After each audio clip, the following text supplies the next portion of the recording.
Hello everyone, তোমরা সবাই কেমন আছো? আশা করি সবাই খুব ভালো আছো, আমিও ভালো আছি।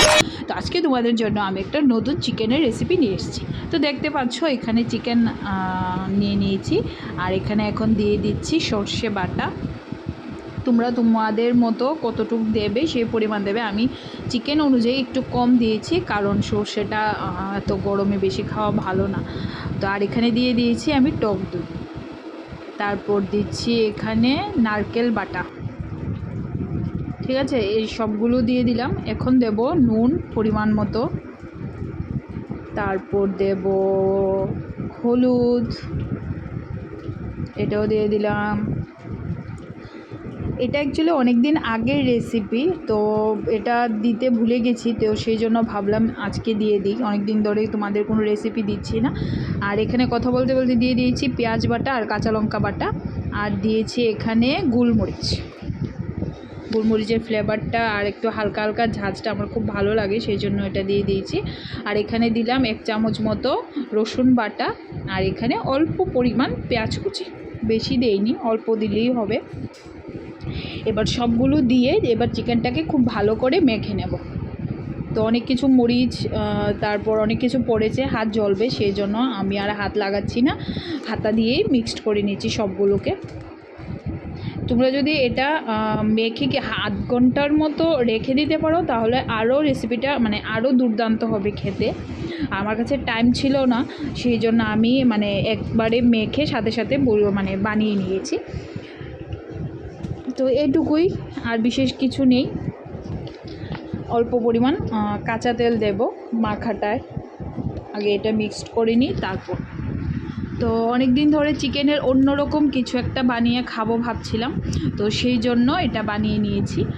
আর হ্যাঁ, আলুটা দিতে ভুলে গেছি, এবার আলুটাও দিয়ে দিলাম। আলুটা এখানে আমি হাফ বয়েল করে নিয়েছি, 50%-এর মতো।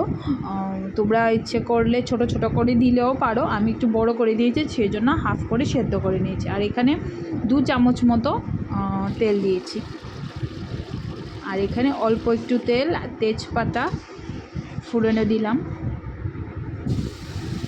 আর বেশি কিছু দেব না, এখন ডাইরেক্ট চিকেনটা দিয়ে দেব।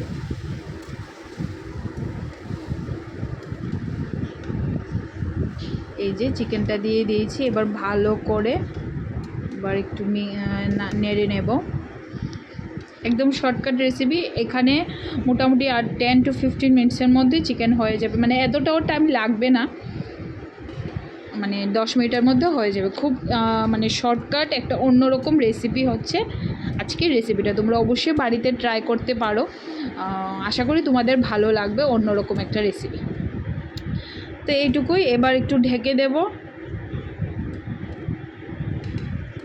তো বুঝতেই পেরে গেছো আজকের রেসিপিটা কি হচ্ছে। আজকের রেসিপিটা নাম হচ্ছে চিকেন ভাপা।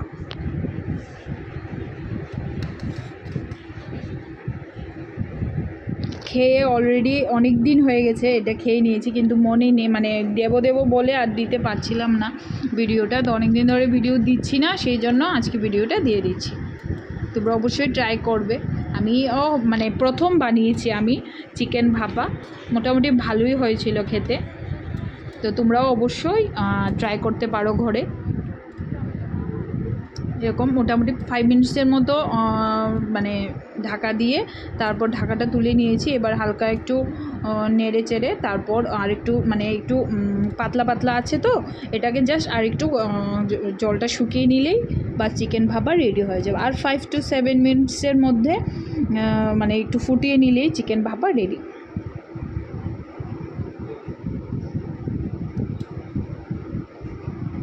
এই যে ঢাকা দিয়ে তারপর তুলে নিলাম।